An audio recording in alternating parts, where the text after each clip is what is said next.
서아프리카 사헬 지역의 말리에서는 2025년 9월부터 알카에다 연계 반군이 지속적으로 유조차를 공격하여 석유 운송을 봉쇄하고 있습니다. 현재 말리에서는 연료 가격이 폭등하고 휴게령이 내려지는 등 혼란이 지속되고 있습니다. 알자지라의 보도에서는 말리가 알카에다 연계 반군에게 넘어갈 수도 있다는 자극적인 제목의 기사까지 나왔습니다.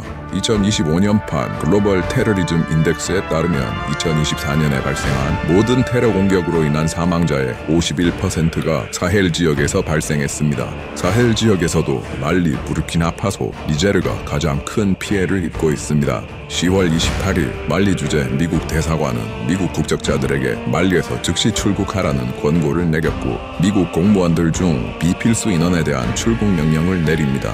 11월 7일 프랑스 외교부가 말리 내 자국민들에게 출국하라고 권고했습니다. 오늘의 이야기는 말리 내전입니다. 프랑스령 서아프리카 시절부터 투아레그족은 계속해서 프랑스의 통치에 저항했고 1916년에 투아레그족은 카오센 반란이라는 무장봉기를 일으킵니다. 반란 진압 이후 투아레그족은 프랑스 식민당국의 엄중한 감시를 받았습니다. 1960년 6월 20일 말리 연방이 프랑스로부터 독립하고 9월 22일에 세네갈이 연방으로부터 이탈하여 말리 공화국의 역사는 시작됩니다. 말리의 독립 이전부터 투아레그족은 독립 또는 광범위한 자치를 요구했으나 말리 정부는 이들의 요구를 받아들이지 않았고 1962년부터 1964년까지 제1차 투아레그 반란, 1990년부터 95년까지 제2차 투아레그 반란, 2007년부터 9년까지 제3차 투아레그 반란이 일어났습니다. 2011년 2월에 제1차 리비아 내전이 발발하자 카다피 정권은 사헬 지역의 투아레그족 일부를 용병으로 고용했고 다른 일부 투아레그족들은 반대편인 과도위원회 측에 가담해 전투 경험을 쌓습니다. 2011년 10월 카다피 측의 패배로 리비아 내전이 끝난 후 투아레그족은 대량의 무기와 자금을 가지고 사헬 국가들로 흩어집니다. 수십 년 동안 투아레그족은 말리와 니제르 정부 모두에게서 소외되어 빈곤에 시달리고 있었으며 말리 정부가 추진한 광산 개발 등의 경제개발 프로젝트가 중요한 목축 지역에 피해를 입힌다고 주장해왔습니다. 투아레그 분리주의자들은 아자와드라는 이름으로 말리 북부에 독립국가를 건설하는 것을 목표로 삼았습니다. 2011년 10월 아자와드 민족해방운동 이하 MNLA가 결성되었고 리비아에서 전투 경험과 무기를 가지고 온 투아레그인들이 이 조직에 가담하여 상당한 전쟁 수행 능력을 갖추게 됩니다. 2012년 1월 16일 MNLA가 제4차 투아레그 반란을 일으킵니다. 알카에다 마그레브 지부 AQIM 신앙의 수호자들이라는 뜻인 안사르딘, 서아프리카 통일과 지하드 운동 등의 지하디스트 무장단체는 MNLA와 동맹을 맺고 내전에 참여합니다. MNLA 지하디스트 동맹군은 파죽지세로 남부로 진출했고 말리 정부군은 붕괴하고 있었습니다. 정부군은 말리 정부에게 반란 진압을 위한 더 많은 무기와 자원을 요구했지만 일부 병력들은 충분한 식량도 없이 전선으로 보내질 정도로 정부의 지원은 턱없이 모자란 것이었습니다. 2012년 3월 21일 말리군의 아마두 사노고 대위가 정부의 무능한 반란 대응으로 병사들이 희생되고 영토를 잃었다는 명분으로 쿠데타를 일으켜 아마두 투마니 툴레 대통령을 축출합니다. 사노고의 쿠데타는 유엔 안전보장이사회, 아프리카연합, 서아프리카 경제공동체를 포함한 거의 모든 국제사회에서 비난받았고 서아프리카 경제공동체는 사노고 정권의 경제 제재를 예고하면서 압박을 가합니다. 사노고의 쿠데타 이후에도 반란군은 3월 30일에 주요 거점인 키다를 점령했고 31일에 가오, 4월 1일에 팀북투를 점령하여 사실상 말리 북동부를 대부분 점령합니다. 팀북투 점령 다음 날인 4월 2일 지하디스트 무장단체인 안사르딘이 MNLA를 팀북투에서 축출하고 샤리아법 시행을 선포합니다. 이후 상대적으로 세속적인 투아레그 분리주의자 집단인 MNLA와 말리 전역의 샤리아 시행이 목적인 지하디스트 사이에 갈등이 본격화됩니다. 2012년 4월 6일 MNLA는 투아레그족의 국가인 아자와드의 독립을 선언합니다. 상황이 이렇게 되자 서아프리카 경제공동체는 말리의 헌정질서 회복과 반란 진압을 목적으로 3,000명의 병력을 투입할 준비를 합니다. 사노고가 내세운 쿠데타 명분은 정부의 무능한 반란 대응을 개혁하겠다는 것이었으나 사노고의 쿠데타 이후에도 계속해서 이어진 군사적 패배로 집권의 정당성이 의심받고 있었습니다. 2012년 4월 6일 사아프리카 경제공동체를 중심으로 하는 국제사회의 압력과 중재로 사노고는 하야하기로 합의하고 국회의장인 디온쿤다 트라오레가 과도 대통령이 됩니다. 2012년 6월 27일에 가오에서 MNLA와 지하디스트 무장단체인 알카에다 마그레브 지부 사아프리카 통일과 지하드 운동 사이에 대규모 교전이 벌어져서 약 35명의 사상자가 발생하고 MNLA는 가오에서 축출되고 내전의 주도권은 지하디스트 세력에게 넘어갑니다. 이후 북부 주요 도시는 지하디스트 세력에게 통제권이 넘어가고 MNLA는 사막으로 밀려납니다. 지하디스트 반군이 말리의 남부까지 위협하자 2013년 1월 11일 프랑스군은 세르발 작전을 개시해 말리 내전에 개입합니다. 이 개입 이후 프랑스 말리 연합군은 빠르게 북부 지역에 반란을 진압하여 승리했습니다. 2013년 1월 17일에 유럽연합은 말리 정부군에 대한 훈련 프로그램을 시작했으며 UN 안전보장이사회 결의로 UN 평화유지군이 배치되었습니다. 2013년과 2015년 두 차례에 걸쳐 말리 정부와 MNLA 사이에 평화협정이 맺어져 제4차 투아레그 반란은 마무리됩니다. 프랑스 말리 연합군의 공격으로 지하디스트 무장단체들의 고위급 지휘관들은 상당수 제거되었으나 무장단체들은 북부 사막으로 숨어들었고 사막에서 밀수, 납치, 세금 징수 등을 통해서 자금을 조달하면서 살아남아 세력을 키우고 있었습니다. 2017년 알카에다 마그레브 지부와 안사르딘 등 총 5개의 무장단체들이 연합체를 결성하기로 하고 그 이름을 이슬람과 무슬림 지원 그룹으로 정했고 앞머리를 따서 약칭으로 JNIM 또는 제님이라고 불리게 됩니다. 제님은 결성과 동시에 알카에다 지휘부에 충성 서약을 했고 이로 인해서 알카에다 연계 조직으로 분류됩니다. 하지만 실제 조직 운영상 제님은 매우 독립적으로 행동합니다. 제님의 자금 조달 방법 중에 이목을 끄는 것은 가축 도둑질입니다. 말리는 수많은 가축을 기르는 가축 수출 국가이고 제님은 주로 소, 양, 염소 떼를 훔쳐서 작물업자에게 넘겨서 돈을 벌고 있습니다. 말리 정부군이 제님으로부터 가축을 회수하여 원래 주인에게 돌려주는 것을 보도하는 것이 정부군 홍보 활동의 주요 레퍼토리입니다. 사헬 지역 내 국가의 취약성, 부패, 민족 갈등의 틈을 파고들면서 지하디스트 무장단체들은 성장했습니다. 2015년경에는 사헬 지역에 이슬람 국가 IS 연계 반군인 대사헬 이슬람 국가까지 생겨났고 이후 조직명을 사헬주 이슬람 국가로 개명합니다. 이슬람 국가 알카에다 계열의 제님 지역의 민족 민병대 정부군이 충돌하면서 사헬의 말리, 부르키나파소, 니제르 등의 안보 환경은 악화됩니다. 2013년 대선에서 승리하여 집권한 이브라힘 부바카르 케이타 정권은 부정부패, 경제난, 코로나 대응 실패, 제님과 이슬람 국가의 반란 진압 실패로 인해 국민들의 불만이 누적됩니다.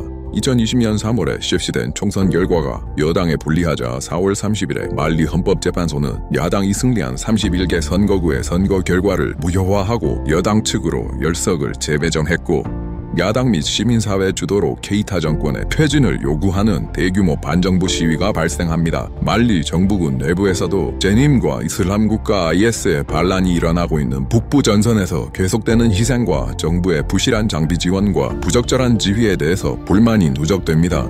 2020년 8월 18일 아시미 고이타 대령을 중심으로 쿠데타가 일어나 케이타 정권은 전복됩니다. 사아프리카 경제공동체는 말리에 대해서 회원국 자격 정지 및 경제 제재를 가하겠다고 고이타를 압박했고 고이타는 국제사회의 민정 이양을 약속하고 이를 전제로 과도 정부를 구성합니다. 9월 21일에 민간인 출신 바은다우가 과도 정부 대통령을 맡고 아시미 고이타가 부통령을 맡기로 합의하고 과도 정부를 출범합니다. 사아프리카 경제공동체가 주도한 말리의 민정이양 로드맵상 2022년 2월에 선거가 예정되어 있었으나 2021년 초부터 과도 정부 내부에서 군부 출신과 민간인 출신들 간의 갈등이 심화되었고 21년 5월 내각 개편에서 2020년 쿠데타 핵심 장교 2명이 해임되자 군부의 불만은 폭발합니다. 2021년 5월 24일 과도 헌장 위반을 이유로 군부 측이 바은다우 대통령을 바마코 인근의 카티 기지로 연행했고 다음 날인 25일 아시미 고이타가 국영TV를 통해 은다우 대통령의 직무정지를 선언합니다.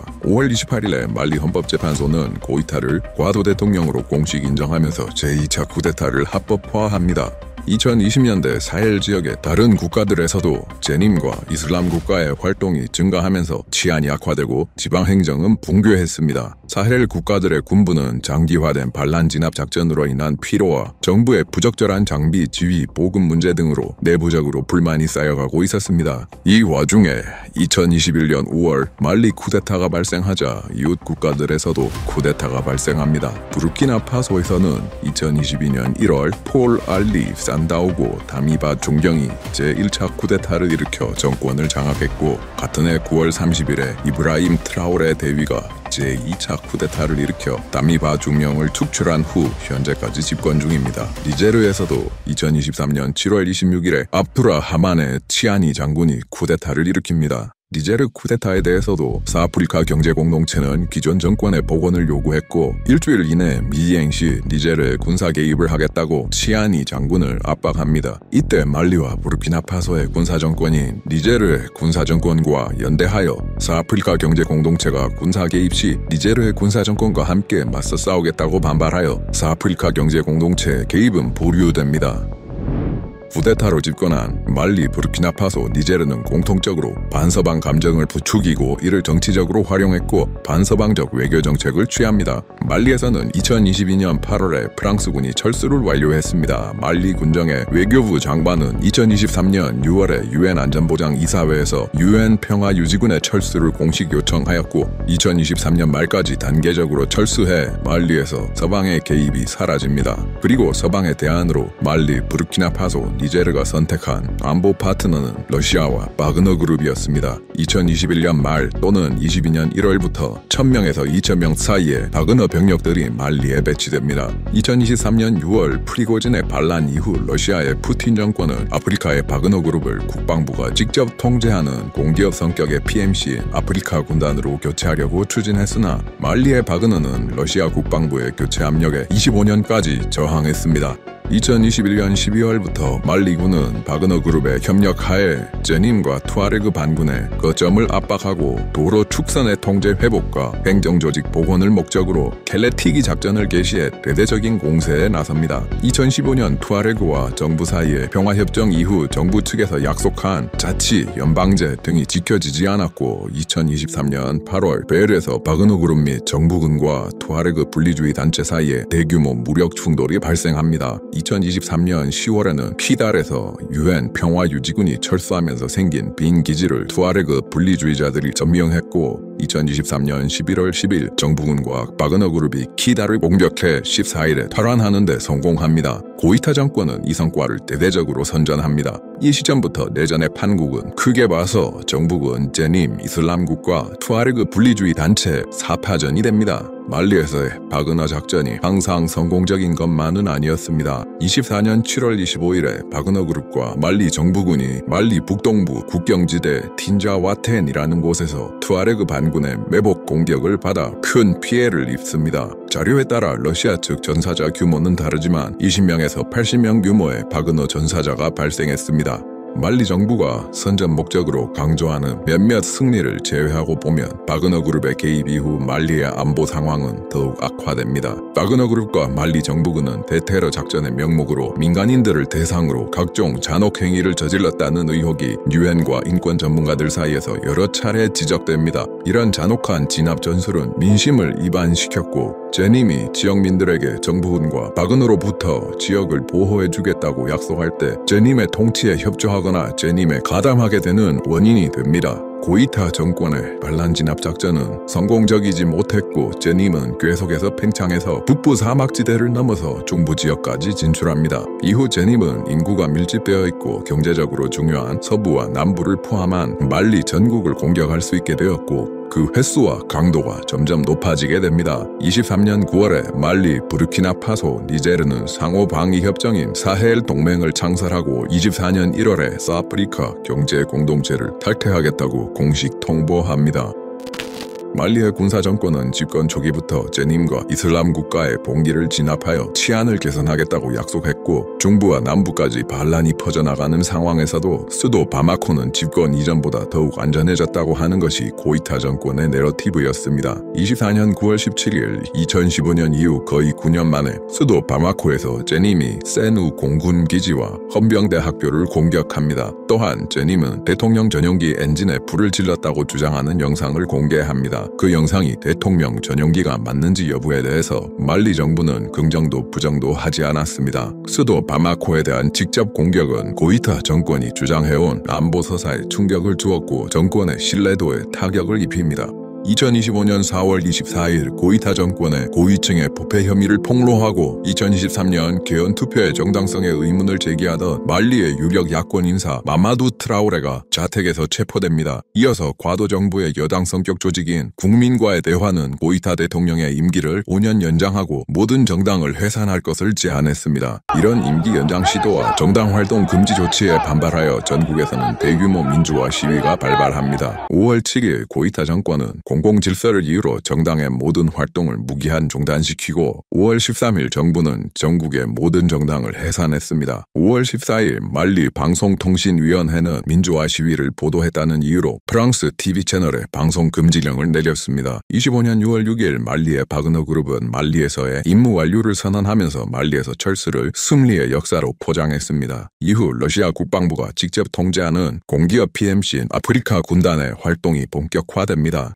한편 7월 말리의 군사정권은 5년 단위로 고이타 대통령의 임기를 계속해서 갱신할 수 있는 법안을 통과시킵니다. 이로 인해 군부 고위층 내 일부에서 반발이 일어났고 고이타는 권력을 유지하기 위해서 정치권과 군부를 탄압하고 있습니다. 무사 마라 전 총리는 고이타 정권을 비판한 인사들을 양심수로 지칭하며 연대의 의사를 밝힌 소셜미디어 게시물을 올린 후 8월 1일에 체포되었고 24년에 군사정권을 비판했다가 해직된 전 총리 초겔 마이가는 횡령 혐의로 8월 12일에 체포됩니다. Le gouvernement de la transition informe l'opinion nationale de l'arrestation d'un groupuscule d'éléments marginaux des forces armées de sécurité maliennes pour des infractions pénales visant à déstabiliser les institutions de la République.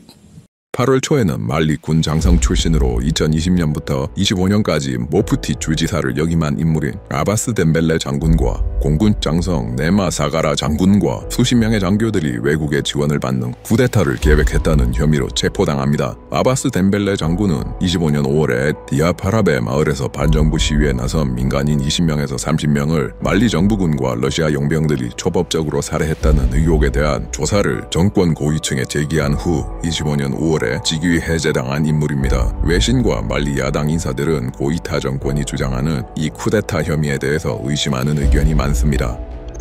제님은 공세에 나설 때 대량의 오토바이에 탑승한 병력을 사용해 속도를 살리는 전술을 사용합니다. 제님은 주유소에서 직접 주유하지 않고 말통에 담긴 석유가 유통되는 2차 시장에 의존하고 있습니다. 25년 7월부터 말리군은 제님의 연료 보급망을 차단하기 위해서 시골 지역에서는 지정된 주유소 외에는 석유류 판매를 금지합니다. 제님은 이 조치에 대한 보복과 말리 군사 정권의 경제적 압박을 가하기 위한 목적으로 병제 봉쇄 작전을 시작합니다. 9월 3일 공개된 영상에서 제님의 대변인은 말리 서부의 캐스와 니오로라는 도시에 대한 봉쇄와 모든 유조차에 대한 봉쇄를 선언합니다. 말리는 석유류 거의 대부분을 이웃 국가에서 수입하는데 코트디부아르에서 약 60%, 세네갈에서 약 35% 수입합니다. 말리의 철도망은 노후화되었고 원유의 수입은 대부분 유조차를 이용합니다. 문제는 유조차가 다닐 수 있는 경로가 지나치게 한정적이라 예상하기 쉬운 경로라는 것입니다. 제님은 도로를 지나가는 유조차와 버스를 공격해 물류를 차단합니다. 유조차에 대한 정부군의 호위가 없는 경우에는 오토바이에 탑승한 소수의 병력, 도로에 매설한 급조 폭발물, 간단한 장애물로 유조차를 쉽게 공격할 수 있습니다. 9월 14일 정부군이 호위하는 수십 대의 유조차 행렬에 제님이 매복 공격을 가해 유조차를 최소 40대 파괴했습니다. 위 외에도 알자지라의 보도에 따르면 제님은 봉쇄 선언 이후에 약 200대의 유조차를 파괴했고 제님의 공격을 피해서 수백 대의 유조차가 국경에 발이 묶여 석유 공급이 막힙니다. 말리도 전략 비축류는 있지만 장기간의 원유 공급 봉쇄 사태가 이어져 기름을 신중하게 배분해야 하는 상황입니다. 상황에 봉착합니다. 이로 인해서 기름의 소비자 가격이 리터당 25달러에서 130달러로 약 5배 폭등했고 주유소 앞에는 수많은 사람들이 줄을 섰습니다.